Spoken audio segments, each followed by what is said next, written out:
मित्रों, एक बार दासी थी जिसका नाम जाबाल था, जो कि एक वेश्या भी थी। उसके एक बेटा हुआ था जिसका नाम उसने सत्यकाम जाबाल रखा।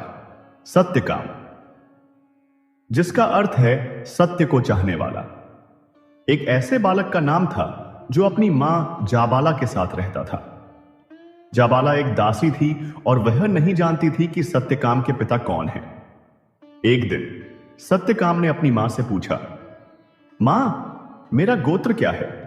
यह एक महत्वपूर्ण प्रश्न था, क्योंकि उस समय व्यक्ति की पहचान उसके गोत्र से होती थी।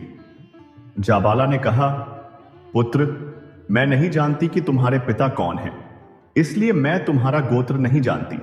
मेरा नाम जाबाला है और तुम्हारा नाम सत्यकाम पॉइजी जाब पैल एल है। यह उत्तर उस समय की सामाजिक व्यवस्था में असामान्य था, क्योंकि यह एक दासी द्वारा अपने पुत्र को दिया गया एक सीधा और ईमानदार उत्तर था। सत्यकाम ज्ञान प्राप्त करने की तीव्र इच्छा रखता था। वह गुरु के पास जाना चाहता था ताकि वह वेदों का अध्ययन कर सके और ब्रह्म ज्ञान प्राप्त कर सके। उसने अपनी मां से इस इच्छा के बारे में बताया। जाबाला ने अपने बेटे को निराश नहीं किया। उसने कहा, पुत्र, तुम गौतम मुनि के पास जाओ। वे एक महान गुरु हैं और तुम्हें ज्ञान प्राप्त करने में मदद करेंगे। सत्यकाम अपनी मां की आज्ञा का पालन करते हुए गौतम मुनि के आश्रम की ओर चल पड़ा। रास्ते में उसने कई कठिनाइयों का सामना किया, लेकिन उसने हार नहीं मानी। आखिरकार वह गौतम मुनि के आश्रम पहुंच गया। वहां पहुंचकर उसने मुनि को प्रणाम किया और कहा, भगवान, मैं ज्ञान प्राप्त करना चाहता हूं, कृपया मुझे अपना शिष्य बना लीजिए। गौतम मुनि ने सत्यकाम से उसका नाम और गोत्र पूछा। सत्यकाम ने ईमानदारी से उत्तर दिया, भगवान, मेरा नाम सत्यकाम जाबाल है।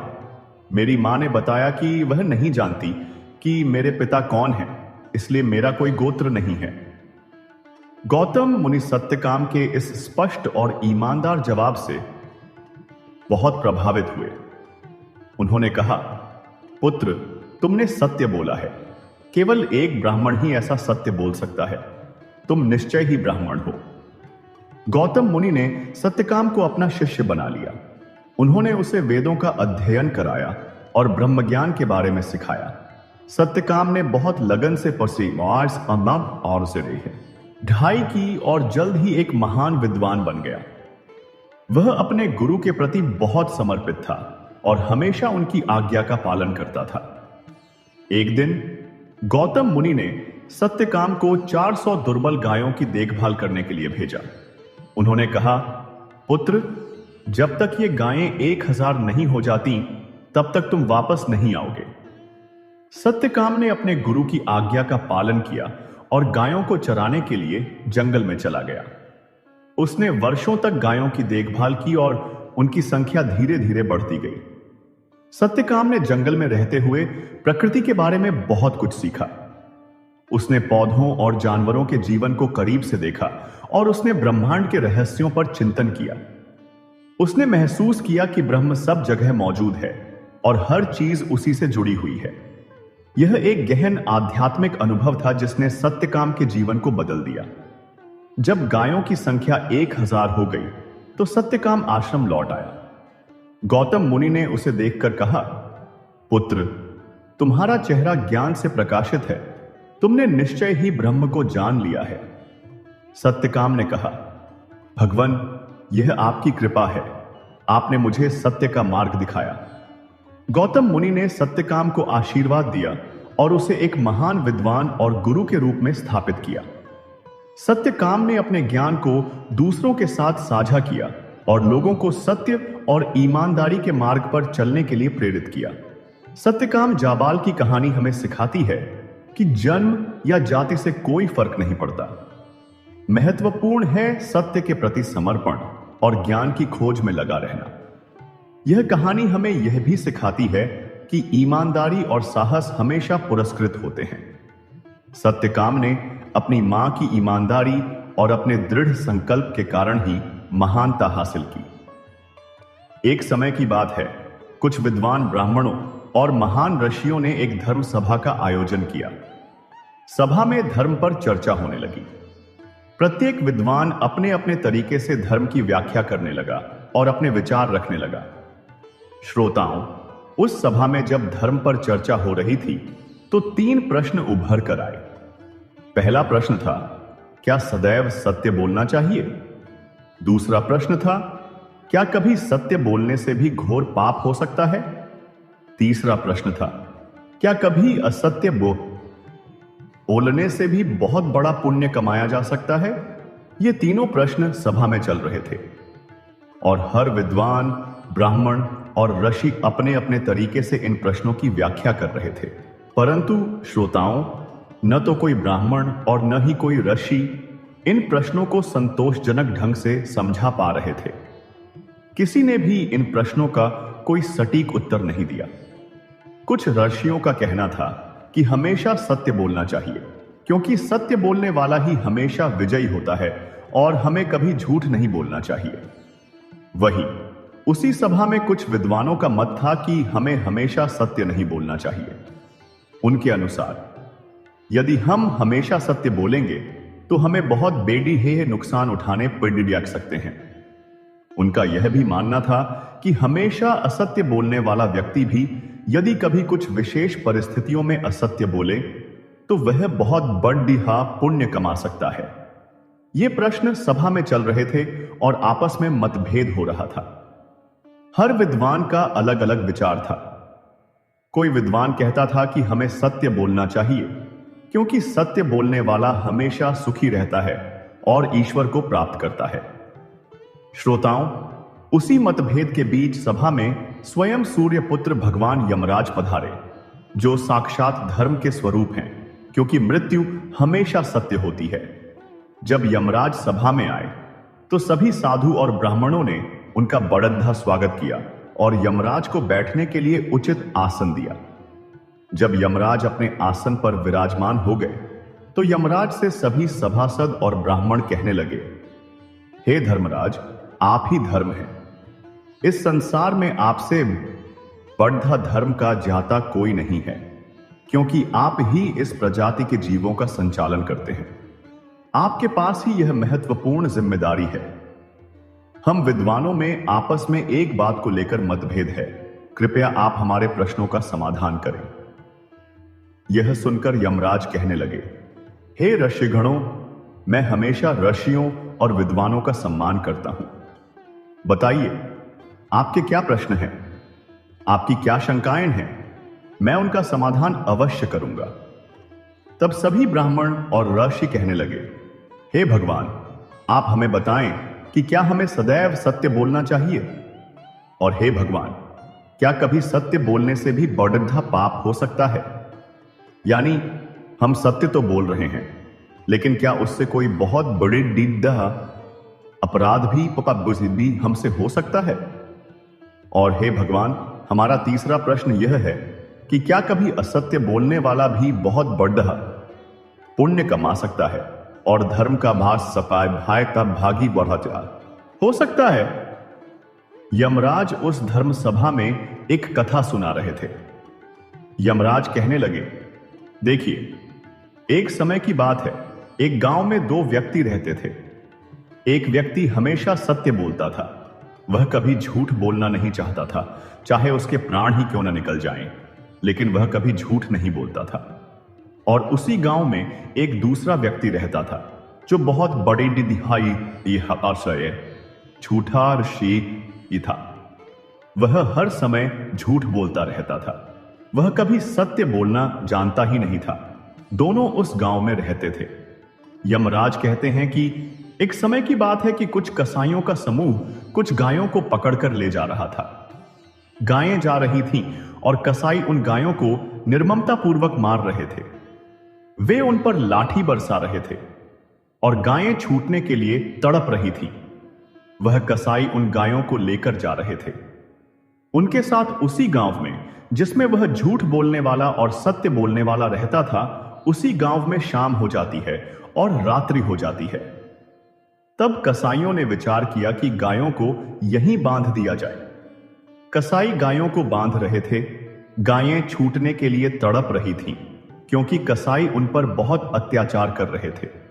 जब गायों ने थोड़ा जोर लगाया तो खूंटे टूट गए और रस्सियां टूट गईं। जब रस्सियां टूट गईं तो गाय वहां से दौड़ने लगी और भागने लगी। बंधन मुक्त होते ही गायें तेजी से प्राण बचाने के लिए इधर उधर भागने लगी।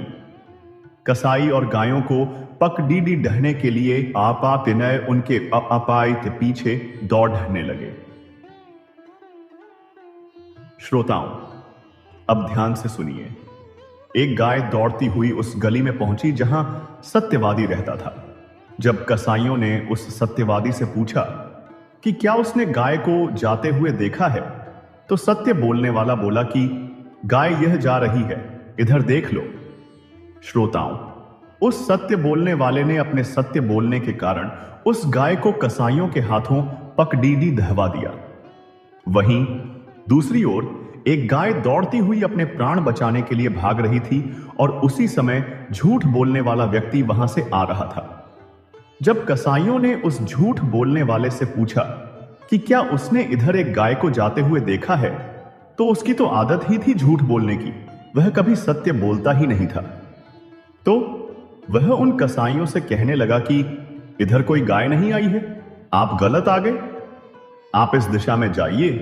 अर्थात उसने कसाईयों को दूसरी दिशा की ओर भेज दिया और वे विपरीत दिशा में चले गए और गाय औठी अपने स्वयं अपने प्राण बचाकर भाग गई। धीरे धीरे समय बीतता गया।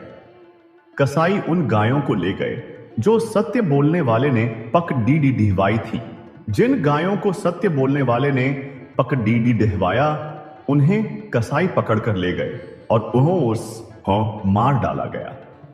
श्रोताओं, यमराज उन महात्माओं से कह रहे हैं कि धीरे धीरे समय निकल गया और कुछ समय निकलने के बाद वह सत्य बोलने वाला और झूठ बोलने वाला दोनों की मृत्यु का समय आ गया, अंतिम समय आ गया। यमराज के दूत उन दोनों के प्राणों को ले जाने के लिए आ गए, अगस्त आरेटी, और उन दोनों सत्य बोलने वाले और झूठ बोलने वाले के प्राणों को लेकर यमलोक संयमनीपुरी चले गए।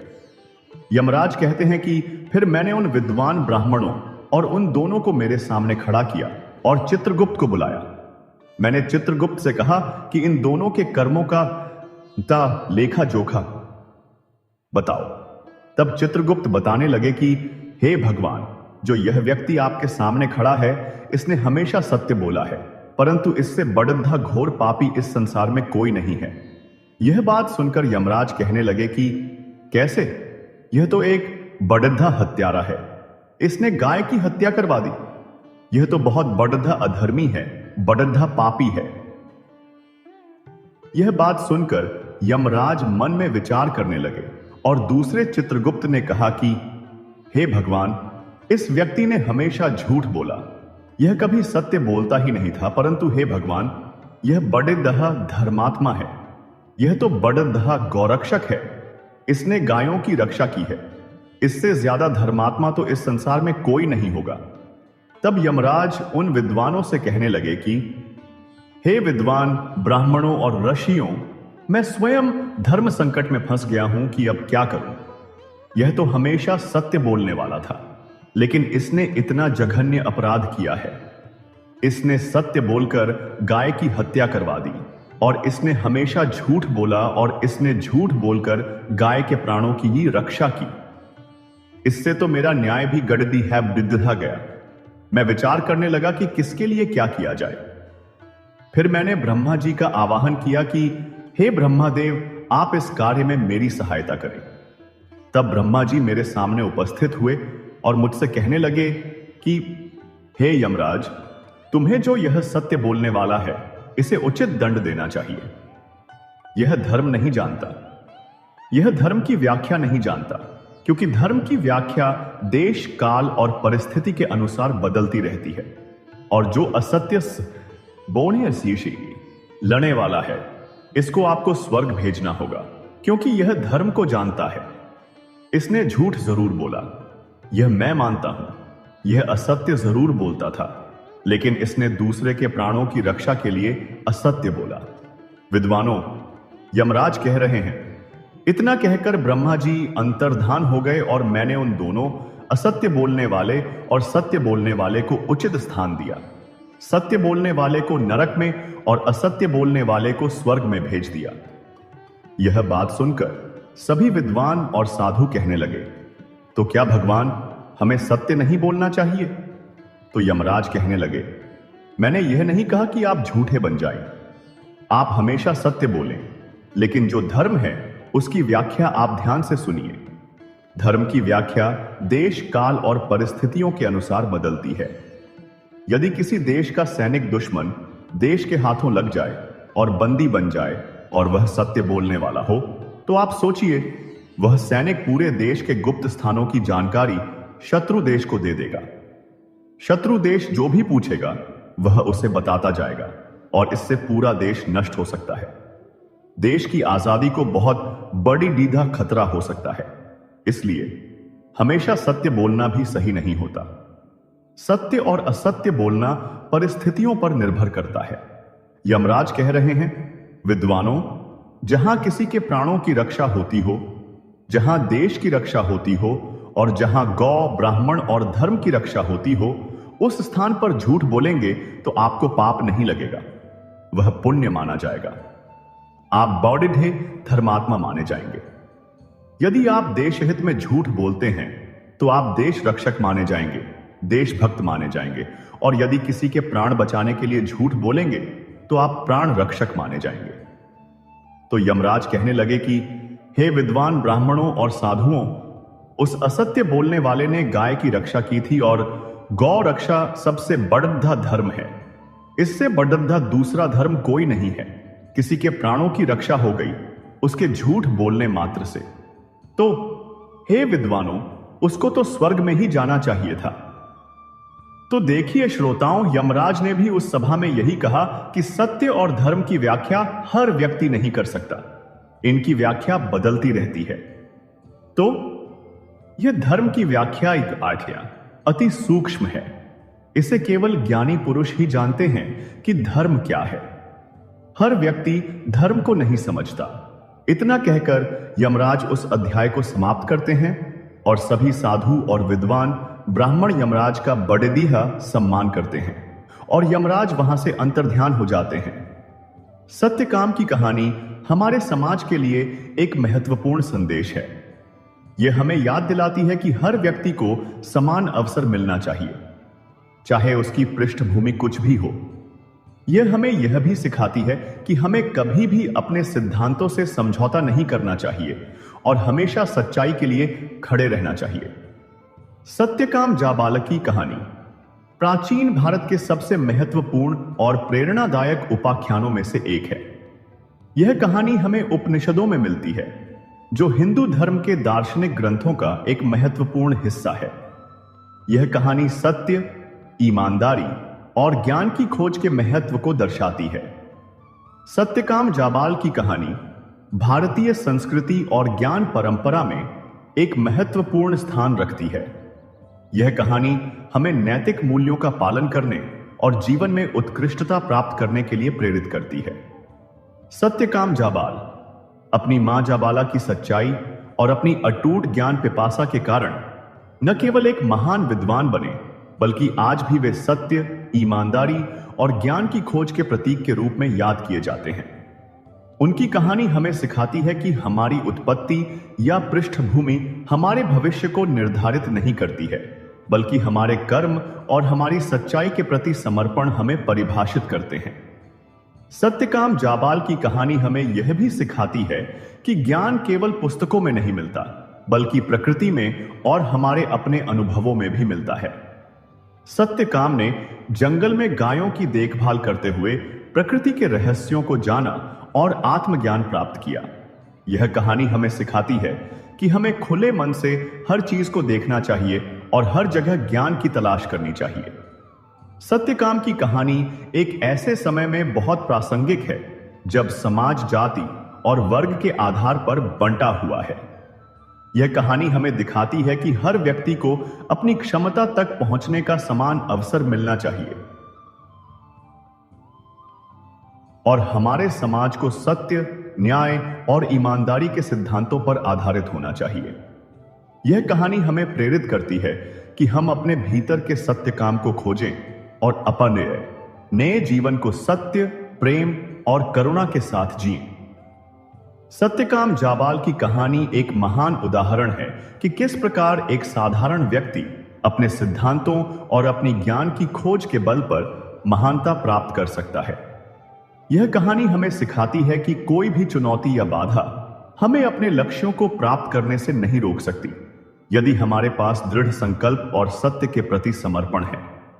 सत्यकाम की कहानी एक ऐसी कहानी है जो पीढ़ियों को प्रेरित करती रहेगी और हमें याद दिलाती रहेगी कि सच्चाई और ईमानदारी ही सबसे बड़ा धन है। उनकी कहानी हमें अपने भीतर की शक्ति को पहचानने और अपने जीवन को एक सार्थक उद्देश्य के साथ जीने की प्रेरणा देती है। सत्यकाम जाबाल की कहानी उपनिषदों के गहन ज्ञान को सरल और सुगम तरीके से प्रस्तुत करती है। यह कहानी बताती है कि ब्रह्म ज्ञान किसी विशेष वर्ग या जाति का विशेषाधिकार नहीं है, बल्कि यह हर उस व्यक्ति के लिए उपलब्ध है जो सत्य की तलाश में लगा है। सत्यकाम की कहानी हमें यह भी सिखाती है कि सच्चा ज्ञान आत्म अनुशासन, समर्पण और नैतिक मूल्यों का पालन करने से प्राप्त होता है। यह कहानी हमें एक ऐसे जीवन का महत्व बताती है जो ईमानदारी, करुणा और ज्ञान की खोज पर आधारित है। सत्यकाम जाबाल अपनी मां के साहस और अपनी ज्ञान पिपासा के कारण आने वाली पीढ़ियों के लिए एक प्रेरणा का स्रोत बने रहेंगे। उनकी कहानी हमें बताती है कि यदि हम सत्य और ईमानदारी के मार्ग पर चलते हैं तो हम सभी महानता प्राप्त कर सकते हैं। इस प्रकार सत्यकाम जाबाल की कहानी प्राचीन भारत के एक ऐसे बालक की कहानी है जो अपनी सच्चाई और ज्ञान की खोज के कारण महान बना। यह कहानी आज भी उतनी ही प्रासंगिक है जितनी यह सदियों पहले थी, और यह हमेशा मानवता को प्रेरित करती रहेगी।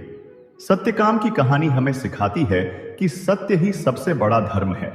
सत्य का मार्ग हमेशा आसान नहीं होता, लेकिन यह हमें सही दिशा में ले जाता है। सत्यकाम ने कभी भी अपनी सच्चाई को छिपाने की कोशिश नहीं की, चाहे वह कितनी भी मुश्किल क्यों न हो। उन्होंने अपनी मां की स्थिति को स्वीकार किया और अपनी पहचान पर कभी शर्म नहीं की।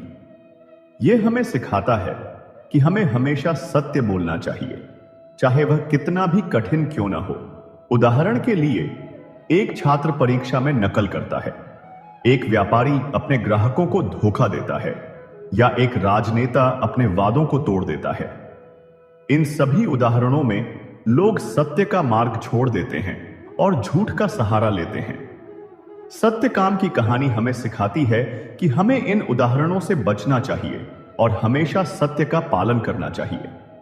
सत्यकाम के गुरु ने भी सत्य को महत्व दिया जब उन्होंने सत्यकाम की सत्यवादिता के आधार पर उन्हें शिष्य के रूप में स्वीकार किया, न कि उनकी सामाजिक पृष्ठभूमि के आधार पर। यह हमें यह सिखाता है कि समाज में हमारी स्थिति चाहे जो भी हो, सत्यनिष्ठा ही हमारी सच्ची पहचान है। सत्यकाम एक ईमानदार व्यक्ति थे। उन्होंने कभी भी किसी को धोखा नहीं दिया और हमेशा अपने वादों पर खरे उतरे। उनकी ईमानदारी ने उन्हें दूसरों का विश्वास जीतने में मदद की। लोग उन पर भरोसा करते थे क्योंकि वे जानते थे कि सत्यकाम हमेशा सच बोलेंगे। यह हमें सिखाता है कि ईमानदारी ही सफलता की कुंजी है। कल्पना कीजिए कि एक दोस्त आपसे एक रहस्य साझा करता है और आपसे कहता है कि आप इसे किसी और को न बताएं। यदि आप ईमानदार हैं तो आप उस रहस्य को किसी और को नहीं बताएंगे। यदि आप ईमानदार नहीं हैं तो आप उस रहस्य को किसी और को बता देंगे। ईमानदारी का यह गुण हमारे रिश्तों को मजबूत बनाता है और हमें दूसरों का विश्वास दिलाता है। व्यापार में भी यदि आप ईमानदार हैं तो आपके ग्राहक आप पर भरोसा करेंगे और आप एक सफल व्यवसायी बनेंगे। सत्यकाम की ईमानदारी सिर्फ शब्दों तक सीमित नहीं थी, बल्कि उनके कार्यों में भी दिखाई देती थी। जब उन्हें गायों की देखभाल करने का काम सौंपा गया तो उन्होंने पूरे समर्पण और ईमानदारी के साथ उस काम को किया, बिना किसी स्वार्थ के। उनकी ईमानदारी ने उन्हें प्रकृति और प्राणियों के साथ एक गहरा संबंध बनाने में मदद की।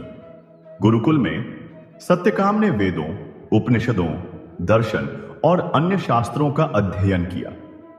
उन्होंने ध्यान और योग का भी अभ्यास किया। सत्यकाम एक बहुत ही जिज्ञासु और मेहनती छात्र था। वह हमेशा अपने गुरु से प्रश्न पूछता था और ज्ञान की गहराई तक जाने की कोशिश करता था। वह हर विषय को गहराई से समझने का प्रयास करते थे, न कि सिर्फ सतही ज्ञान प्राप्त करने का। सत्यकाम की यह जिज्ञासु प्रवृत्ति उन्हें ज्ञान के नए क्षितिज तक ले गई। सत्यकाम की कहानी हमें सिखाती है कि ज्ञान ही जीवन का प्रकाश है। हमें हमेशा ज्ञान की खोज में लगे रहना चाहिए और सीखने की इच्छा रखनी चाहिए। ज्ञान हमें अंधकार से प्रकाश की ओर ले जाता है और हमें एक बेहतर इंसान बनाता है। सत्यकाम ने ज्ञान को एक पवित्र उद्देश्य माना और कभी भी ज्ञान प्राप्त करने के मार्ग से विचलित नहीं हुए। आज के समय में हमारे पास ज्ञान के कई स्रोत उपलब्ध हैं, जैसे कि पुस्तकें, इंटरनेट और शिक्षा संस्थान। हमें इन स्रोतों का उपयोग करके अधिक से अधिक ज्ञान प्राप्त करना चाहिए। हमें नए कौशल सीखने चाहिए और अपने ज्ञान को अपडेट करते रहना चाहिए। ज्ञान हमें समस्याओं का समाधान करने और अपने जीवन को बेहतर बनाने में मदद करता है। सत्यकाम की ज्ञान की खोज उन्हें सिर्फ ग्रंथों तक ही सीमित नहीं थी। उन्होंने प्रकृति से भी बहुत कुछ सीखा। उन्होंने जंगल में समय बिताकर प्रकृति के नियमों को समझा और प्राणियों के साथ एक गहरा संबंध बनाया। यह हमें सिखाता है कि ज्ञान सिर्फ किताबों से ही नहीं मिलता, बल्कि हमारे आसपास के वातावरण से भी मिलता है। गुरुकुल में सत्यकाम ने अपने सहपाठियों के साथ एक अच्छा रिश्ता बनाया। वह सभी के साथ समान व्यवहार करता था, चाहे वे किसी भी कुल या जाति के हों। वह सभी को सम्मान देता था और हमेशा दूसरों की मदद करने के लिए तैयार रहता था। सत्यकाम की विनम्रता और सच्चाई ने सभी को प्रभावित किया। वह किसी भी व्यक्ति को छोटा या बड़ा नहीं मानते थे, बल्कि सभी को समान रूप से सम्मान देते थे। यह उनकी शिक्षा का एक महत्वपूर्ण पहलू था। सत्यकाम ने हमेशा दूसरों की सेवा की और उनकी मदद करने के लिए तैयार रहते थे। उन्होंने गायों की देखभाल करके दिखाया कि हमें सभी प्राणियों के प्रति दयालु होना चाहिए। यह हमें सिखाता है कि सेवा ही सच्ची खुशी का मार्ग है। जब हम दूसरों की मदद करते हैं तो हमें एक अलग तरह की खुशी मिलती है, जो किसी भी भौतिक सुख से कहीं अधिक मूल्यवान होती है। आप किसी गरीब या जरूरतमंद व्यक्ति की मदद कर सकते हैं, किसी बीमार व्यक्ति की सेवा कर सकते हैं या किसी बच्चे को शिक्षित कर सकते हैं। जब आप दूसरों की मदद करते हैं तो आपको एक अलग तरह का संतोष मिलता है। यह सेवा का भाव हमें एक बेहतर इंसान बनाता है और हमारे जीवन को अधिक सार्थक बनाता है। सत्यकाम की सेवा की भावना केवल मनुष्यों तक ही सीमित नहीं थी, बल्कि सभी प्राणियों तक फैली हुई थी। उन्होंने गायों की देखभाल करते हुए प्रकृति के संतुलन को बनाए रखने में मदद की। यह हमें सिखाता है कि हमें सभी प्राणियों का सम्मान करना चाहिए और उनके प्रति दयालु होना चाहिए। एक दिन मुनि गौतम ने सत्यकाम को एक परीक्षा दी। उन्होंने उसे 400 बीमार और कमजोर गायें दी और कहा, जाओ और इनकी देखभाल करो। जब ये 1000 हो जाएं तो वापस आना।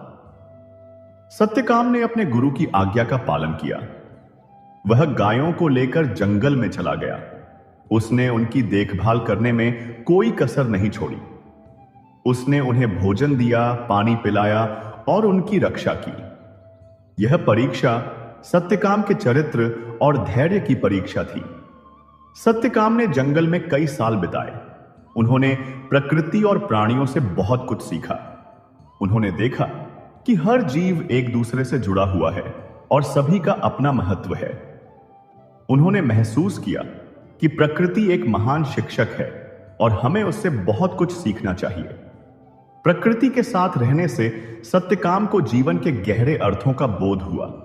सत्यकाम ने प्रकृति से सीखा कि हर जीव एक दूसरे से जुड़ा हुआ है और सभी का अपना महत्व है। उन्होंने जाना कि प्रकृति में संतुलन बनाए रखना कितना जरूरी है। यह हमें सिखाता है कि हमें प्रकृति का सम्मान करना चाहिए और पर्यावरण की रक्षा करनी चाहिए।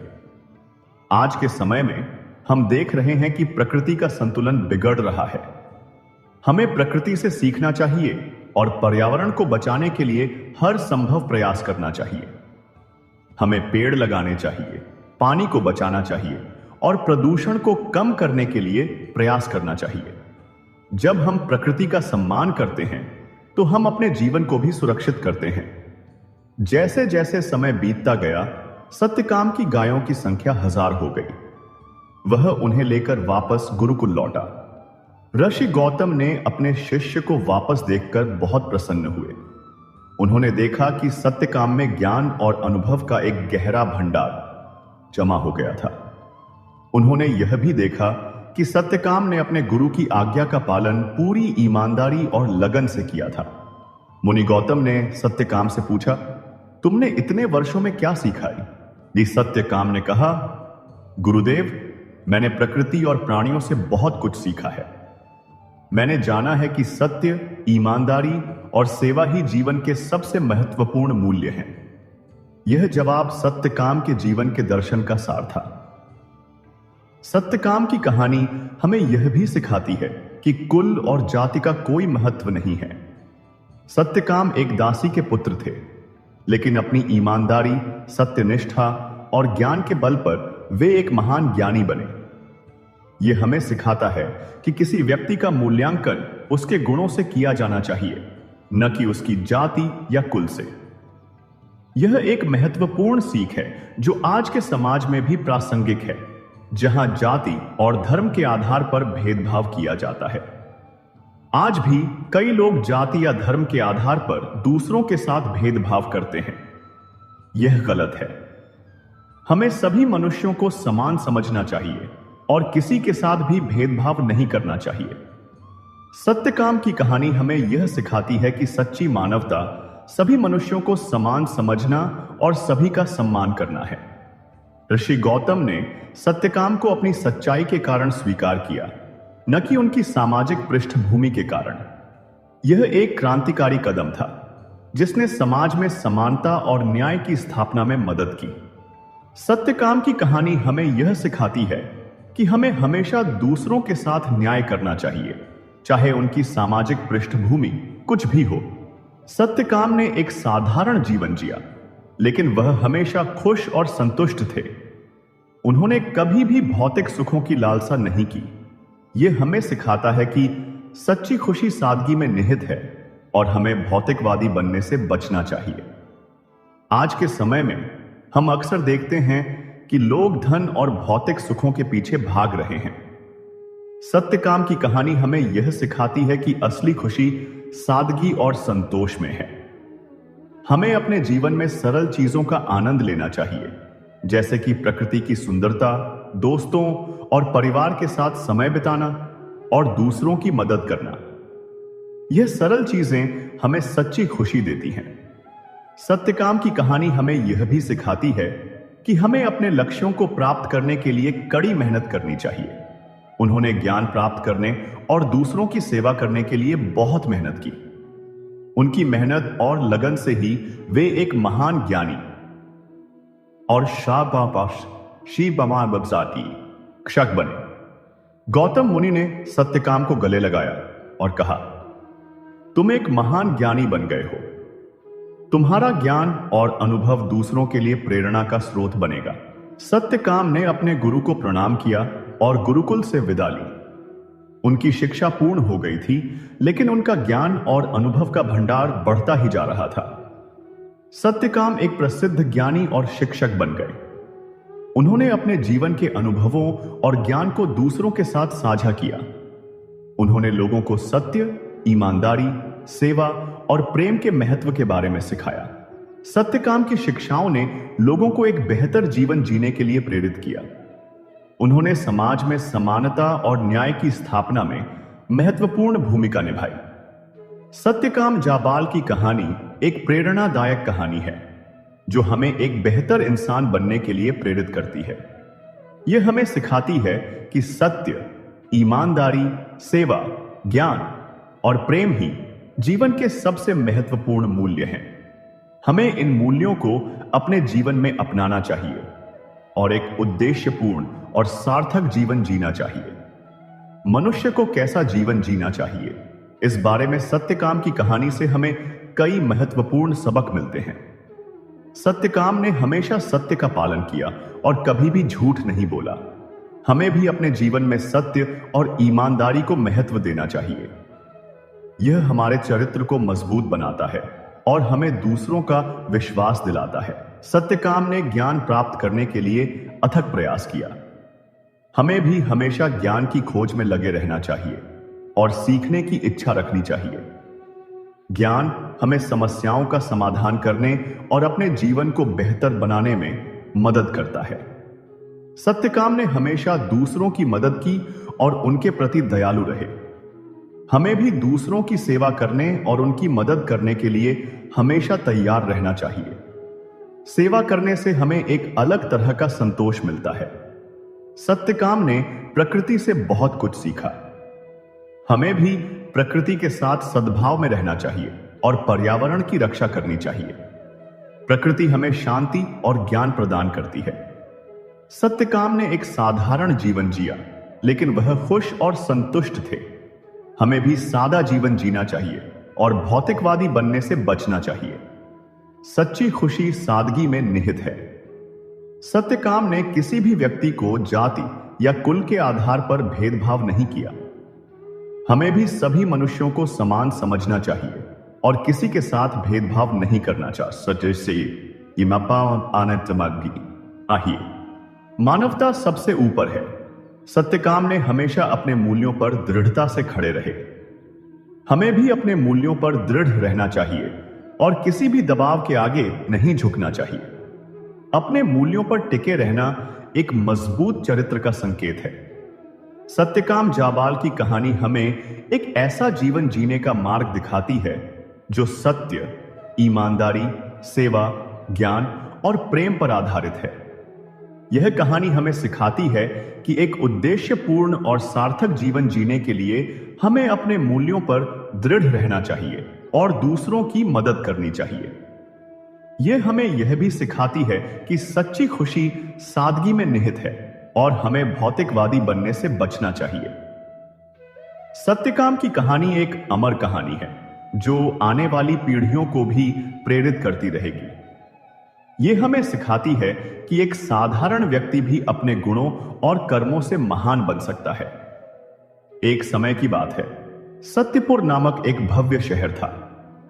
इस पर सत्यव्रत नाम के एक प्रतापी, धर्मात्मा और ज्ञानी राजा का शासन था जो सत्य और धर्म का पालन करने वाले थे। राजा सत्यव्रत एक पवित्र शासक थे, अपनी प्रजा के रक्षक थे और असयाय कोय अपने राज्य के सभी लोगों के सच्चे शुभचिंतक थे। उनके दयालु शासन के तहत सत्यपुर के लोग शांति और समृद्धि से जीवन व्यतीत कर रहे थे। राजा सत्यव्रत के 4 प्रभावशाली पुत्र थे। अपने पिता की तरह वे सभी धर्मात्मा थे और अपनी प्रजा की सुरक्षा और भलाई के लिए समर्पित थे। एक दिन बड़े पुत्र ने अपने पिता से अनुमति मांगी। पिताजी, उसने कहा, मैं बाहर जाकर अपनी प्रजा के जीवन को देखना चाहता हूं और उनकी खुशी सुनिश्चित करना चाहता हूं। राजा ने उसकी विनती स्वीकार कर ली और इस तरह बड़ा राजकुमार यात्रा पर निकल गया। जैसे ही वह यात्रा कर रहा था, राजकुमार को एक अजीब दृश्य दिखाई दिया। एक जंगल के बीच में उसने एक आदमी को बेड़ियों में बंधे हुए देखा और उसके पास एक असाधारण तपस्वी साधु बैठे थे। साधु के साथ 4 शानदार अलौकिक घोड़े थे जिन्हें अश्विन कहा जाता था, जो पानी, जमीन और आकाश में तेजी से चलने में सक्षम थे। राजकुमार अत्यंत सम्मान के साथ तपस्वी के सामने झुका। वह मन ही मन सोचने लगा, मैं राजा सत्यव्रत का पुत्र हूं और यह मेरा कर्तव्य है कि मैं अपनी प्रजा की आवश्यकताओं को ये थी उनको समझूं। इन विचारों को सुनकर तपस्वी ने राजकुमार को संबोधित किया, देखो, मेरे पास 4 असाधारण घोड़े हैं। तुम अपनी यात्राओं के लिए एक ले सकते हो और अपनी प्रजा की देखरेख के लिए इसका उपयोग कर सकते हो। हालांकि उन्होंने चेतावनी दी, मैं अपने लिए एक रखूंगा, लेकिन एक शर्त पर, जो कुछ भी तुम देखो उसे मुझे बताना होगा। इतना ही नहीं, तुम्हें इसका अर्थ भी बताना होगा। यदि तुम वैध व्याख्या प्रदान करने में विफल रहते हो तो तुम्हें पत्थर बना दिया जाएगा। राजकुमार सतर्क होने पर भी चुनौती को स्वीकार कर लिया। जैसी आपकी इच्छा गुरुजी, उसने जवाब दिया। मैं आपके आदेशों का पालन करूंगा। कृपया मुझे अपना एक असाधारण घोड़ा दें। साधु ने उसे अश्विनों में से एक दिया। राजकुमार शानदार घोड़े पर सवार हुआ और तेजी से भाग गया। वह एक सुंदर खेत में पहुंचा जो जीवंत फलों और फूलों से भरा हुआ था। बारिश ने भूमि को सींचा, एक लुभावना दृश्य बना दिया। राजकुमार ने उस दृश्य को देखकर अपनी यात्रा जारी रखी। जैसे ही सूरज ढलने लगा, वह वापस मुड़ा, वापस लौटने के इरादे से। लेकिन उसके आश्चर्य की बात यह थी कि कभी खूबसूरत दिखने वाला खेत अब मिट्टी से बने भयानक जानवरों जैसे आकृतियों द्वारा खाया जा रहा था, जो उसी मिट्टी से उभर रहे थे। इस बदलाव से भयभीत होकर राजकुमार तेजी से तपस्वी के पास वापस गया। गुरुदेव, उस आए कायब में, उसने कहा, आपका घोड़ा वास्तव में शानदार है। यह मुझे दूर तक ले गया, बड़ी गति से। मैंने एक खेत को फलों और फूलों से भरा देखा है, और वापस आते समय उस खेत की मिट्टी ने उस फसल को खा लिया। साधु ने जवाब दिया, घोड़े से उतरने से पहले हमारा समझौता याद रखना। जो कुछ भी तुमने देखा है मुझे बताओ और उसका अर्थ बताओ। राजकुमार ने जो देखा था उसे बताया। गुरुजी, मैंने एक जीवंत विकास का खेत देखा, लेकिन वापस आने पर उस खेत को मिट्टी के जीवों ने निगल लिया। साधु ने तब उसे चुनौती दी, इसका अर्थ बताओ, इसका क्या महत्व है? राजकुमार अर्थ समझने में असमर्थ हकलाया, मुझे नहीं पता गुरुजी। तुरंत तपस्वी का रूप झिलमिलाया और राजकुमार पत्थर की मूर्ति में बदल गया। दिन बीत गए और जब बड़ा राजकुमार वापस नहीं आया तो राजा सत्यव्रत चिंतित हो गए। उन्होंने अपने दूसरे बेटे को बुलाया और कहा, जाओ मेरे बेटे और अपने भाई की खोज करो, वह बहुत समय से लापता है। दूसरा राजकुमार निकला और अंततः उसी जंगल में साधु के निवास के पास पहुंच गया। उसने तपस्वी से विनती की, ओह ज्ञानी व्यक्ति, मुझे बताओ मेरा बड़ा भाई कहां गया है? मैं उसे दिनों से ढूंढ रहा हूं। तपस्वी ने उत्तर दिया, तुम्हारे भाई को पत्थर बना दिया गया है। हालांकि यदि तुम मेरे सवालों का जवाब दे सकते हो और उनके अर्थ समझा सकते हो तो उसके जीवन को बहाल किया जा सकता है। तुम इन खूबसूरत घोड़ों को देख रहे हो? तुम्हारे भाई ने एक उद्धार लिया था, और जब वह जो कुछ देखा था उसे समझा नहीं पाया तो वह पत्थर बन गया। क्या तुम अपने भाई को आजाद करना चाहते हो? दूसरे राजकुमार ने सहमति में सिर हिलाया। साधु ने समझाया, तुम्हारे भाई ने एक सुंदर खेत देखा, एक बहुतायत की जगह, और फिर उसने देखा कि इसके रक्षक इसे खा रहे हैं। इसका क्या मतलब है? राजकुमार ने कहा, गुरुजी, यह एक पहेली है जिसका मैं समाधान नहीं कर सकता। मुझे एक घोड़ा दें, मैं खुद जाकर देखूंगा। तपस्वी सहमत हो गया और दूसरा राजकुमार एक घोड़ा लेकर चल पड़ा। उसने रास्ते में एक बछड़े को देखा, अपनी मां का दूध पीने के बजाय अपनी मां को ही दूध पिला रहा था। वह इस अजीब दृश्य को देखकर चकित रह गया। वह वापस तपस्वी के पास गया और बोला, गुरुदेव, यह घोड़ा बहुत ही सुंदर और शानदार है, इसकी गति बहुत अच्छी है। साधु ने कहा, राजकुमार ध्यान से सुनो, मेरी शर्त के अनुसार तुमने जो देखा है वह मुझे बताओ। राजकुमार ने कहा, गुरुजी, मैंने एक घायल गाय को देखा जिसने हाल ही में जन्म दिया था और उसका बछड़ा अपनी मां को दूध पिला रहा था। इस पर साधु ने कहा, मुझे इसका अर्थ बताओ। राजकुमार ने कहा, मैं इसका अर्थ नहीं बता सकता। और तुरंत दूसरा राजकुमार भी पत्थर में बदल गया।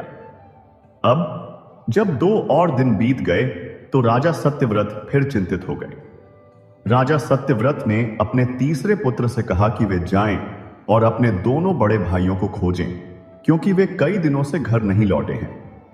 इसलिए राजा सत्यव्रत का तीसरा पुत्र उनकी तलाश में निकला और उसी जंगल में उसी साधु के पास पहुंचा। साधु के सुंदर घोड़ों को देखकर राजकुमार का मन उन पर मोहित हो गया। वह उस व्यक्ति के पास आया और उत्साह से कहने लगा, हे वृद्ध, मुझे नहीं पता कि मेरे दो बड़े भाई कहां खो गए हैं। मैं तुम्हारे ये घोड़े लेना चाहता हूं। क्या बार सच तुम मुझे उन्हें दे सकते हो ताकि मैं अपने बड़े भाइयों को खोज सकूं? साधु ने कहा, राजन ध्यान से सुनो, तुम्हारे दोनों बड़े भाई मुझसे पत्थर के घोड़े लेकर गए हैं, ठीक उसी तरह जैसे तुम्हारे भाई घोड़ों के साथ गए थे। लेकिन जो कोई भी उन पर बैठेगा और जंगल में जाएगा, उसे कुछ देखना होगा और उसका अर्थ भी बताना होगा। यदि तुम अपने दोनों भाइयों को जीवित देखना चाहते हो तो मुझे तुमसे वे दो प्रश्न पूछने दो। साधु ने आगे कहा, पहला प्रश्न तुम्हारे बड़े भाई ने देखा था।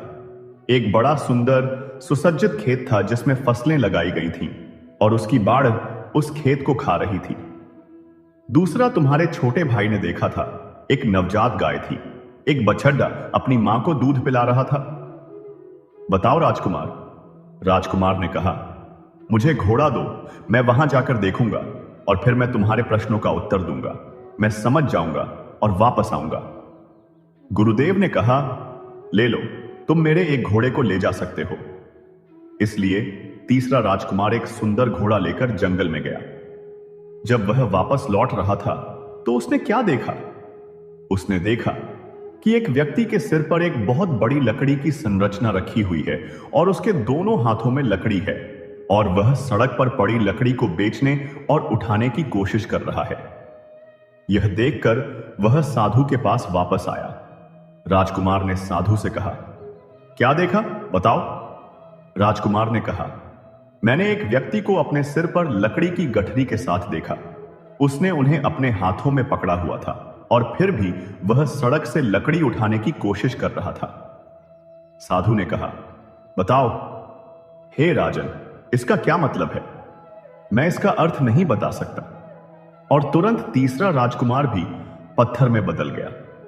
जब 2 दिन और बीत गए और राजा ने सोचा कि उसके तीनों राजकुमार नहीं लौटे, तो उन्होंने अपने चौथे सबसे छोटे राजकुमार को बुलाया और उससे कहा, बेटा, तुम वहां जाओ और पता करो कि तुम्हारे भाइयों को क्या हुआ है।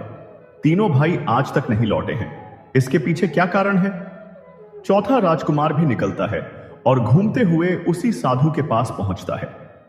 संयोग से साधु के आश्रम में पहुंचने के बाद उसने सोचा कि इस साधु को वर्षों से इसके बारे में पता होगा।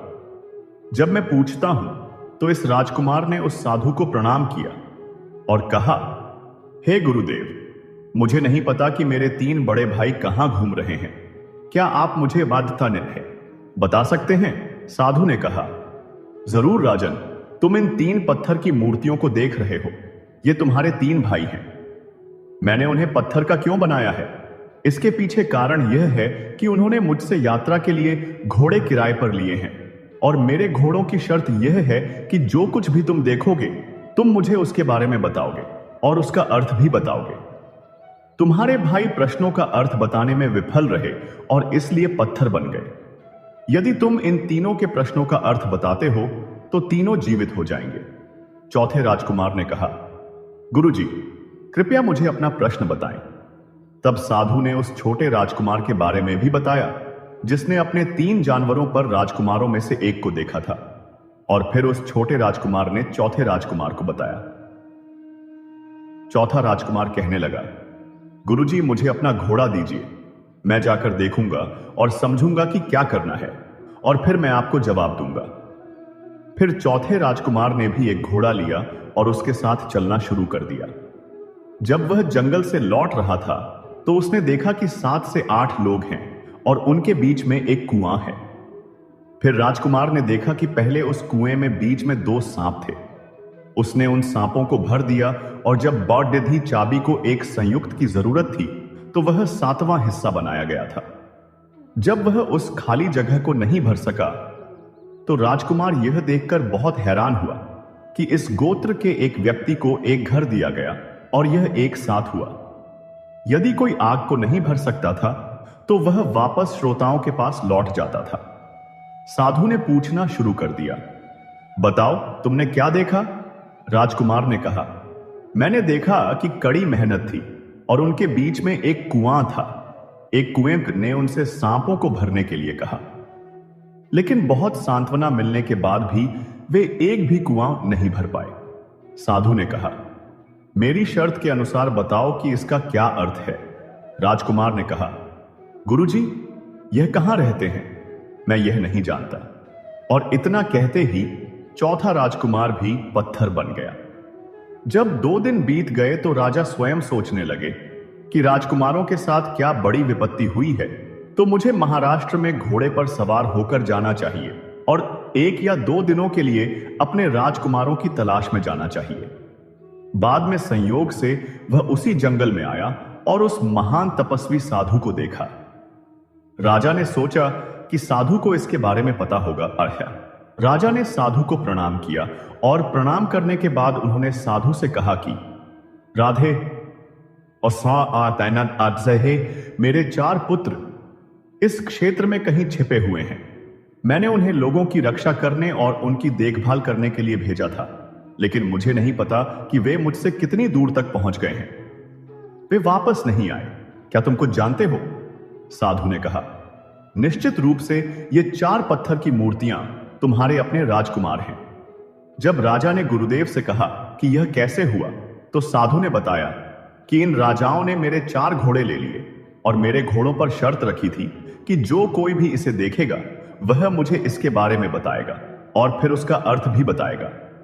लेकिन तुम्हारा राजकुमार जंगल में जो कुछ देखा उसे बताने में सफल हुआ, लेकिन उसका अर्थ नहीं बता सका और इसलिए मैंने उसे पत्थर का बना दिया। यदि तुम सभी 4 प्रश्नों के उत्तर देते हो, तभी राजन, चारों पुत्र जीवित हो जाएंगे और यदि तुम चाहो तो तुम घोड़ा ले जा सकते हो और जंगल में देख सकते हो कि किस समय तुम वापस आ सकते हो। तब राजा सत्यव्रत एक बुद्धिमान व्यक्ति थे और उन्होंने कहा कि साधु महाराज, कृपया मुझे अपनी निजी बात बताएं। मैं जंगल में नहीं जाऊंगा, मैं यहीं इसका उत्तर दूंगा। तो पहला प्रश्न जो साधु ने पूछा वह यह है कि राजन, तुम्हारे जंगल में एक बड़ा सुंदर खेत है। इस खेत में फल और फूल उगाए जाते हैं और खेत की सुरक्षा के लिए एक बाड़ लगाई गई थी और वहां कुछ झंडे भी लगाए गए थे। कुछ समय बाद उन्होंने जानवरों का रूप ले लिया और खेतों को खा लिया। फिर राजन बताओ, यह बदलाव कैसे आया? तब राजा सत्यव्रत ने कहा कि देखो और फसलों को खाओ। कलयुग आगे आ रहा है और कलयुग में ऐसे लोग होंगे जिन्हें तुम अपनी सुरक्षा के लिए नियुक्त करोगे। वे तुम्हारे पास होंगे, वे तुम्हारे परिवार के सदस्य होंगे जिन्हें तुम्हारी रक्षा करनी थी। वे तुम्हें खाएंगे, वे तुम्हें परेशान करेंगे, वे दोस्ती करके तुम्हें धोखा देंगे। यह भविष्य में होने वाला है। गुर्दे हैं और जो तुम्हारे करीबी हैं वे तुम्हें सबसे ज्यादा परेशान करेंगे। यह कलयुग का परिणाम हो सकता है। जब राजा ने यह कहा तो उसका पहला पुत्र जीवित हो गया। राजा ने साधु से कहा कि गुरुजी, पया मुझे अपना दूसरा व्यक्तिगत प्रश्न बताएं। तो साधु ने दूसरा प्रश्न पूछा कि राजन, तुम्हारे दूसरे पुत्र ने क्या देखा था कि गाय जिसने हाल ही में जन्म दिया था उसका बछड़ा अपनी मां को ही दूध पिला रहा था। तो राजा कहने लगा कि कलयुग भविष्य में आने वाला है और इस युग में ऐसे लोग होंगे जो अपनी बेटियों की संपत्ति और धन चुरा लेंगे और वे कमाई को खा जाएंगे। यह गुरुदेव उसी का संकेत है। एक विधवा मां अपनी बेटी रखेगी, वह अपनी बेटी के पैसे खा जाएगी। उसकी बेटी की संपत्ति, जिसे संपत्ति बनाने के लिए बचाया गया था, वह संकेत दे रही थी कि भविष्य में ऐसा समय आने वाला है जब लोग अपनी बेटियों पर भी ध्यान नहीं देंगे। जब राजा ने यह कहा तो राजा का दूसरा पुत्र जीवित हो गया। साधु अब बहुत खुश हुआ। राजा ने साधु से कहा कि साधु महाराज, कृपया मुझे अपनी तीसरी व्यक्तिगत जानकारी बताएं। तो साधु ने कहा कि राजन, तुम्हारे तीसरे पुत्र ने देखा था कि एक अकेला व्यक्ति लकड़ी के गट्ठर के साथ आ रहा है। उसके सिर पर एक बड़ा गट्ठर है, उसके हाथों में लकड़ी है, उसे ले जा रहा है और फिर भी वह सड़क से किसी और की लकड़ी उठाने की कोशिश कर रहा है। यह क्या है? तब राजा ने कहा कि भविष्य में इस कलयुग में ऐसे लोग पैदा होंगे, वे अपनी संपत्ति से संतुष्ट नहीं होंगे, वे दूसरे की संपत्ति छीनने की कोशिश करेंगे। इतनी संपत्ति होने के बावजूद वे गरीबों का शोषण करेंगे, वे गरीबों की संपत्ति छीन लेंगे। यह कलयुग में होने वाला है। जब साधु ने यह सुना तो वह बहुत खुश हो गया और राजा का तीसरा पुत्र भी जीवित हो गया। राजा ने कहा कि साधु, कृपया मुझे अपना चौथा प्रश्न भी बताएं। तब साधु ने कहा कि तुम्हारे चौथे पुत्र ने देखा था राजन कि एक जंगल में बीच में एक कुआं था और उसके चारों ओर लोग थे। इस बीच मूर्ख ने उन सांपों को भर दिया, लेकिन जब जरूरत पड़ी तो जब वे गिर गए तो वे एक साथ एक कुआं नहीं भर सके। तो राजा सत्यव्रत ने कहा, देखो साधु महाराज, अगली बार ऐसा होगा कि मैं पिता के साथ ले जाऊंगा। यह कलयुग का सत्य है और एक प्रस्ताव सांप के बेटों को खिलाएगा, उन्हें सुसज्जित और योग्य बनाएगा, उनका पेट भरेगा, उनका पालन पोषण करेगा। लेकिन ओ गुरुदेव, प्रयासों को एक साथ रखा खकर कोई भी पिता का पेट नहीं भर सकता है। आप पाएंगे कि यह कलयुग का सत्य है। आप देख रहे हैं कि आजकल लोग अपने बुजुर्गों को वृद्धाश्रमों में छोड़ देते हैं। यह कितना दुखद है। यह दिलों का सच है। जब मैंने राधा के शब्द सुने तो मैं बहुत खुश हो गया और राजा का चौथा पुत्र भी जीवित हो गया। राजा बहुत खुश हैं और उस साधु के चरणों में प्रणाम करने के बाद वह खुशी खुशी अपने चारों पुत्रों के साथ अपनी राजधानी सत्यपुर लौट जाता है। यह प्राचीन समय की बात है, जब एक प्रसिद्ध गुरुकुल में एक महान आचार्य अपने शिष्यों को शिक्षा दे रहे थे। शिष्य गुरु के चारों ओर बैठे थे और गुरु उन्हें समझा रहे थे कि हमें अच्छे स्थान पर रहना चाहिए और अच्छा भोजन करना चाहिए। भोजन सर्वोत्तम रसोइये द्वारा बनाया और परोसा जाना चाहिए, अन्यथा हम अपने रास्ते से भटक सकते हैं। गुरुदेव ने कहा कि हमें सबसे अच्छी जगह पर रहना चाहिए और सबसे अच्छा भोजन करना चाहिए। हमें इसे स्वीकार करना चाहिए और एक अच्छे रसोइये द्वारा बनाया गया भोजन ही खाना चाहिए। एक शिष्य ने कहा, गुरुजी, क्या आप इसे किसी उदाहरण से समझा सकते हैं? गुरु ने कहा, यह प्राचीन काल की बात है, जब संघपुरी नाम का एक प्रसिद्ध शहर था। उस शहर में महाराज संघ व्रत शासन करते थे। वह एक बहुत प्रसिद्ध और पवित्र राजा थे। एक दिन राजा संघव्रत अपने सिंहासन पर बैठे थे और राजसभा चल रही थी। तभी 3 विद्वान पुरुष राजा के दरबार में प्रवेश करते हैं। वे तीनों राजा के पास जाते हैं और कहते हैं, महाराज, हम आपके दरबार में नौकरी चाहते हैं। राजा ने कहा, आप सभी का मेरे दरबार में स्वागत है, लेकिन मुझे यह बताइए कि आप क्या कर सकते हैं। यदि हम आपको यहां नौकरी देंगे तो आप किस प्रकार का काम करेंगे? पहला विद्वान बोला, महाराज, मैं इस स्थान का निरीक्षण करूंगा और आपको बताऊंगा कि क्या यह रहने योग्य है या नहीं। राजा ने कहा, ठीक है, और अपने मंत्री को उसे नियुक्त करने के लिए कहा। दूसरे विद्वान ने कहा, महाराज, मैं आपको बता सकता हूं कि कौन सी चीज उत्तम है, कौन सी निम्नतम है और कौन सी स्वीकार्य है या नहीं। राजा ने कहा, ठीक है, और मंत्री ने उसे भी नियुक्त कर दिया। तीसरे विद्वान ने राजा से कहा, महाराज, मैं भोजन के बारे में बता सकता हूं कि यह खाने योग्य है या नहीं। राजा ने उन तीनों विद्वानों को अपने दरबार में रख लिया। गुरुदेव आश्रम में अपने शिष्यों को यह कहानी सुना रहे थे। महाराज शंख वीर थे। रथ के दरबार में तीनों विद्वानों ने अपनी अपनी जगह ले ली। धीरे धीरे समय बीतता गया। एक दिन महाराज शंखव्रत ने कहीं यात्रा करने का विचार किया और उस विद्वान से कहा जो स्थानों का निरीक्षण करता था, विद्वान जी, आपको मेरे साथ चलना होगा। जो विद्वान स्थान का निरीक्षण करता था वह और महाराज शंखव्रत दोनों यात्रा पर निकले। चलते चलते शाम हो गई और महाराज ने सोचा कि अब हमें कहीं रुकना चाहिए। उन्होंने उस विद्वान से कहा, अब रात हो गई है, हमें कहीं ठहरना चाहिए। उस विद्वान ने कहा, महाराज, आपकी जैसी इच्छा, आप जहां रुकेंगे मैं वहीं आपके साथ रहूंगा। राजा ने देखा कि पास में एक गांव है और महाराज उस गांव की ओर आ रहे हैं। गांव के बाहर एक बहुत ही शानदार झोपड़ी थी। प्राचीन काल में लोग अक्सर झोपड़ियों में रहते थे और बाहर 2-4 चारपाइयां लगी हुई थी। महाराज ने देखा कि चारपाई पर कोई नहीं है और भगवान शंकर का एक बहुत ही सुंदर मंदिर भी बना हुआ है, लेकिन मंदिर में कोई पुजारी नहीं है। स्थान का निरीक्षण करने वाला विद्वान थोड़ा संकोच कर रहा था। उसने कहा, महाराज, हमें इसी आश्रम में रुकना चाहिए, क्योंकि गांव में किसी के साथ रहने पर हमारे पास रखे सोने के आभूषण चोरी हो सकते हैं। राजा ने कहा, ठीक है महाराज, आपकी जैसी इच्छा, हम थक गए हैं। राजा और वह विद्वान उस पवित्र आश्रम में रुक गए। यह एक मंदिर था, पत्थरों से बना हुआ। दोनों अपनी अपनी चारपाई पर लेट गए। फिर महाराज संघव्रत को एक सपना आया कि महाराज सत्यव्रत अपनी मां की हत्या कर रहे हैं। महाराज सत्यव्रत की नींद अचानक खुल गई और उन्होंने उस विद्वान से कहा, विद्वान जी, हमें इस समय किसी घर में जाना चाहिए। ऐसा लग रहा है कि रानी मां किसी मुसीबत में हैं। स्थान के बारे में जानकारी देने वाले विद्वान ने कहा, महाराज, हमें घर जाने की कोई आवश्यकता नहीं है, क्योंकि आप जो सोच रहे हैं वह मुझे पहले से ही पता है। राजा ने पूछा, तुम्हें क्या पता है? विद्वान ने कहा, महाराज, आपने जो परेशान करने वाला सपना देखा है वह इस स्थान का प्रभाव है। हालांकि यह भगवान शिव का मंदिर है, लेकिन इस मंदिर में रहने वाले पुजारी ने अपनी मां की हत्या कर दी थी।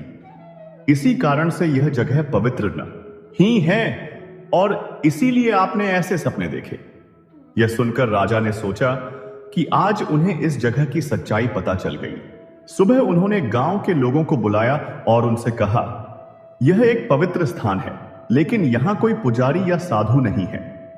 यहां भगवान शंकर का मंदिर बना हुआ है, लेकिन यहां कोई पूजा नहीं करता। ग्रामीणों ने कहा, महाराज, यहां एक पुजारी अपनी बूढ़ी मां के साथ रहता था। उसने गुस्से में अपनी मां की हत्या कर दी थी। तब से यह स्थान बंद है और राजा भी इस स्थान पर नहीं आते हैं। यह सुनकर राजा ने उस विद्वान को धन्यवाद दिया जिसने उस जगह के बारे में बताया था। राजा ने उस विद्वान को अपने दरबार में एक पद दिया और वहां से अपनी राजधानी लौट गए। राजधानी पहुंचने पर राजा ने देखा कि रानी मां और सभी कुशल हैं। राजा संतुष्ट हो गए। फिर राजा ने अपने दरबार में उन तीनों विद्वानों को बुलाया और कहा कि हमने एक जगह पर रात बिताई थी। उस विद्वान ने उस जगह के बारे में बताया कि वहां पहले एक हत्या हुई थी, इसलिए वह जगह रहने लायक नहीं है, जबकि वह भगवान शंकर का मंदिर लग रहा था। राजा ने दरबारियों से कहा कि जब हमने गांव के लोगों से पूछा तो उन्होंने बताया कि पुजारी ने अपनी मां की हत्या की थी। राजा ने उस विद्वान से पूछा, महाराज, आपको कैसे पता चला कि वह जगह रहने लायक नहीं है? विद्वान ने राजा के दरबार में कहा, महाराज, जिस स्थान पर हम रहते हैं उसका प्रभाव तत्काल शुरू हो जाता है। महाराज, यदि आप गंगा में स्नान करने जाते हैं तो आपके मन में अच्छे विचार आएंगे। यदि आप श्मशान घाट जाते हैं तो वहां अलग विचार आएंगे। यदि आप मंदिर जाते हैं तो भगवान की भक्ति के विचार आएंगे। यदि आप किसी सही जगह पर जाते हैं तो उस जगह के बारे में आपके अच्छे विचार आएंगे। महाराज, जब आप युद्ध के मैदान में जाते हैं तो आपके मन में युद्ध के विचार अवश्य आएंगे। स्थान का बहुत महत्व है। जैसा व्यक्ति जिस स्थान पर रहता है उसका प्रभाव उस पर हावी होने लगता है। महाराज, यही कारण है कि मैंने उस स्थान को पहचान लिया। जैसे ही मैंने उस जगह में प्रवेश किया, मेरे मन में हत्याओं, अपराधों और जघन्य कृत्यों के विचार आने लगे। मेरे विचार बदल गए। राजा विद्वान से बहुत प्रसन्न हुआ और उसने उसे अपने दरबार में आजीवन नौकरी दी। अब राजा को उस व्यक्ति की परीक्षा लेनी थी जो भोजन की गुणवत्ता बताता था। एक प्रसिद्ध व्यापारी राजा के पास 500 बोरी गेहूं लेकर आया और कहा, राजन, यहां सब खास लाई जजन, ये 500 बोरी गेहूं आपकी सेवा में है। यह बहुत ही अच्छी गुणवत्ता वाला गेहूं है। कुछ दिनों के लिए उनकी कीमत बढ़ गई। राजा ने कहा, ठीक है, मुझे बताओ कि तुम किस प्रकार का गेहूं लाए हो। राजा और उसके अन्य दरबारियों ने अनाज देखा। यह बहुत ही अच्छी गुणवत्ता का था, चमकदार और साफ था। राजा ने कहा कि यह बहुत अच्छा है और अगर इसे कई वर्षों तक रखा जाए तो यह खराब नहीं होगा। उसी समय राजा के मन में एक प्रश्न आया कि मैंने यह काम एक विद्वान को दिया है, इसलिए उस विद्वान को बुलाया जाना चाहिए। महाराजा के मंत्रियों ने उस विद्वान को बुलाया और कहा, विद्वान जी, अब आप बताइए कि यह गेहूं कैसा है, क्या हमें इसे लेना चाहिए या नहीं। विद्वान ने गेहूं के बोरे की अपने हाथों में लिए और कहा, महाराज, यह धन किसी चोर द्वारा कमाया गया है। यदि आप इसे स्वीकार करेंगे तो हमारी सेना और अधिकारियों में भी चोरी की भावना जाग जाएगी। राजा क्रोधित हो गया और कहा, यह चोरों वाली बात कहां से आई?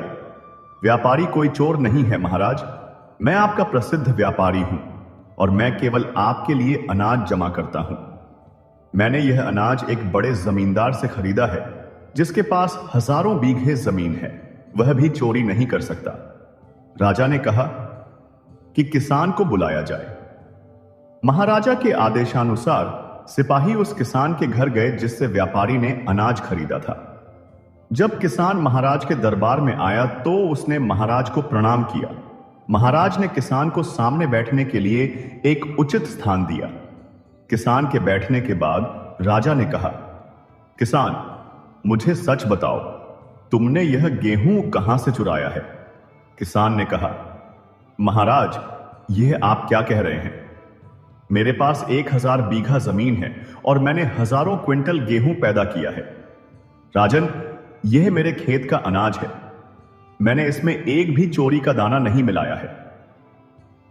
राजा ने कहा, नहीं, सच बताओ, तुमने यह कहीं से चुराकर कमाया है, मुझे बताओ सच्चाई क्या है? किसान ने कहा कि नहीं महाराज, यह गेहूं मेरे खेत में उगाया गया है, मैंने इसे कहीं से नहीं चुराया है।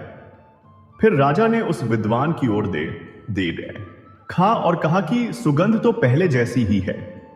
उस विद्वान ने कहा, नहीं राजन, यह नहीं हो सकता कि यह गेहूं चुराया गया हो, यह धन किसी चोर ने कमाया था। जब किसान ने उस विद्वान से यह सुना तो किसान ने कहा, हां महाराज, आपका विद्वान सच कह रहा है, मेरे पास हजारों बीघे जमीन है, लेकिन मुझे यह अनाज एक चोर से मिला। वह एक राजा की जेल से भागकर आया था। उसने अपना बैग छुपा दिया और मेरे पास आया। उसने मुझसे कहा कि मुझे आपके यहां रहने दो, मुझे केवल रोटी और खाना चाहिए, मैं आपका सारा काम करूंगा। किसान ने राजा को बताया कि महाराज, मैंने इस अनाज को अपने यहां रखा है और इस साल की फसल में बुआई से लेकर कटाई तक, सिंचाई तक का सारा काम उस चोर ने किया है।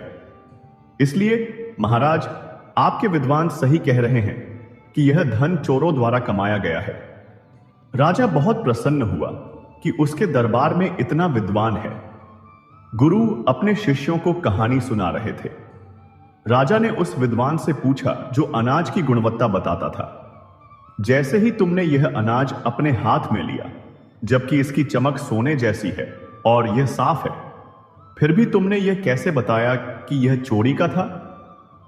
विद्वान ने कहा, राजन, जब मैंने यह अनाज अपने हाथ में लिया तो मेरे मन में एक विचार आया कि यह अनाज सोने की तरह चमक रहा है, और जब मैंने यह देखा तो मेरा ध्यान आपके महल पर गया महाराज। मुझे उस सुनहरे कलश पर दया आई जो वहां लटका हुआ है। मैंने सोचा कि यह अनाज और वह सुनहरी कलश दोनों समान रूप से चमक रहे हैं, लेकिन उसी समय मेरे मन में एक विचार आया कि मुझे इस राजा के लिए काम क्यों करना चाहिए। अगर मैं राजा का साथ छोड़कर कहीं चला जाऊं तो मेरी कई पीढ़ियां आराम से खा सकती हैं, जबकि राजन, मैंने अपने जीवन में कभी किसी से कुछ नहीं चुराया, लेकिन इस अनाज को हाथ में लेने से मेरे मन में ये विचार आने लगे।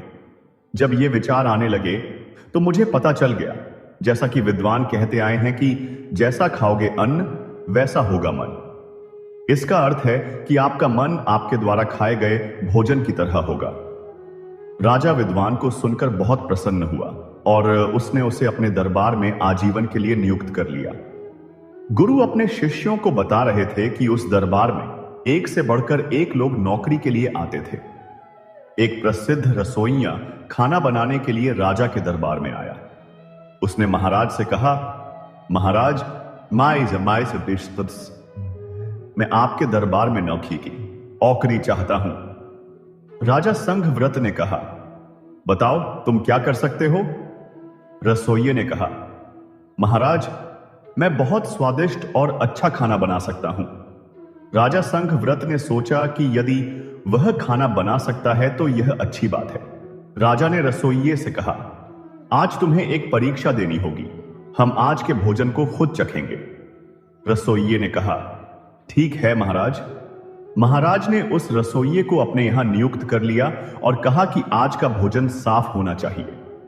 रसोइये ने पूरी कुशलता से भोजन तैयार किया और जितनी अच्छी हो सकती थी उतनी स्वादिष्ट व्यंजन बनाए।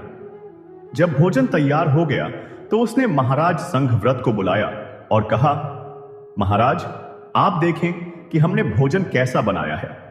राजा कुछ मंत्रियों के साथ रसोई में पहुंचा। जब राजा ने भोजन देखा तो वह बहुत स्वादिष्ट था।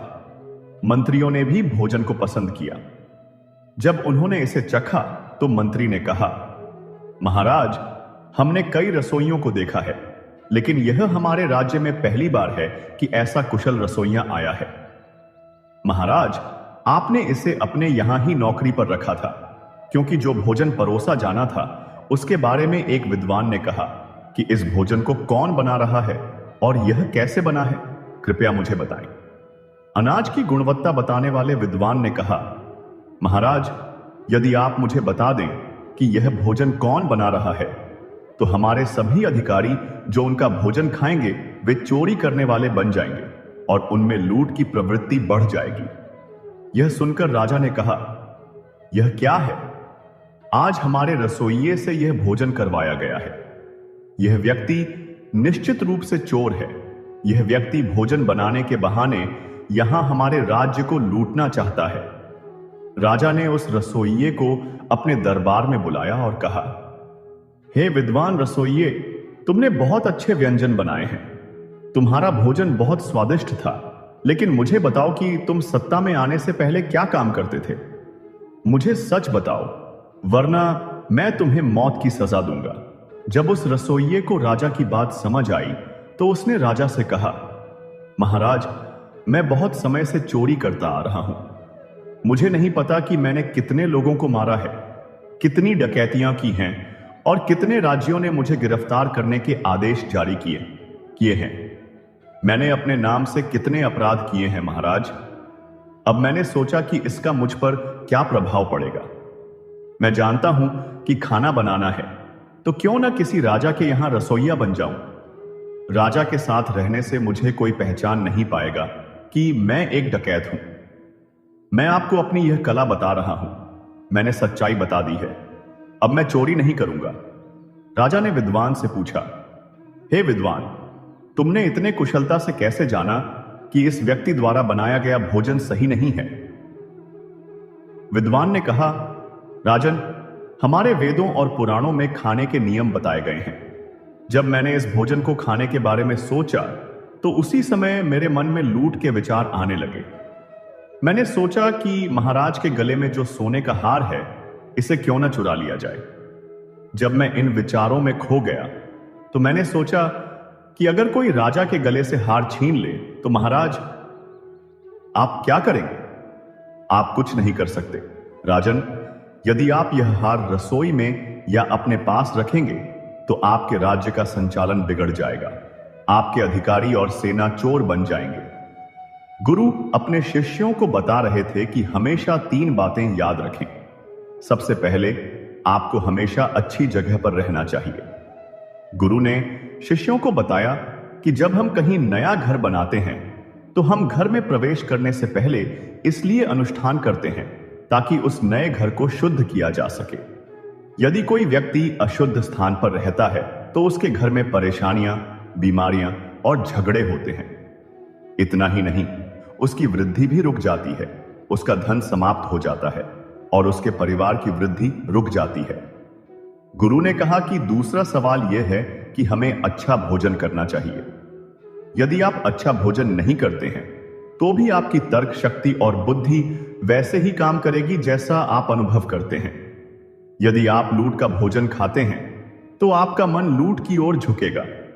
यदि आप चोरी को ध्यान में रखते हैं तो आस्य आपका उश्वस्ते है, मन चोरी की ओर काम करेगा। यदि आप अच्छे व्यापार का भोजन करेंगे तो आपका मन व्यवसाय की ओर काम करेगा। इसलिए हमें अच्छी गुणवत्ता वाला भोजन खाना चाहिए जो अच्छे व्यक्ति द्वारा बनाया गया हो, तभी हमारे अंदर अच्छी बुद्धि निवास करेगी। तीसरा सवाल यह है कि यदि भोजन करते समय आपने किसी गलत व्यक्ति द्वारा बनाया गया भोजन खाया या किसी रजस्वला महिला द्वारा बनाया गया भोजन खाया या ऐसा भोजन खाया जिसमें कुछ गिरा हो या ऐसा भोजन खाया जिसे पैरों से छुआ गया हो या ऐसा भोजन खाया जिसे किसी अन्य व्यक्ति ने छुआ हो, तो आपकी क्रांति नष्ट हो जाएगी, आपकी चमक नष्ट हो जाएगी, आपकी बुद्धि कमजोर हो जाएगी। गुरु के ये प्रश्न सुनकर शिष्य बहुत प्रसन्न हुए और गुरु के चरणों में झुक गए। तो देखिए श्रोताओं, यह थी हमारी आज की कहानी।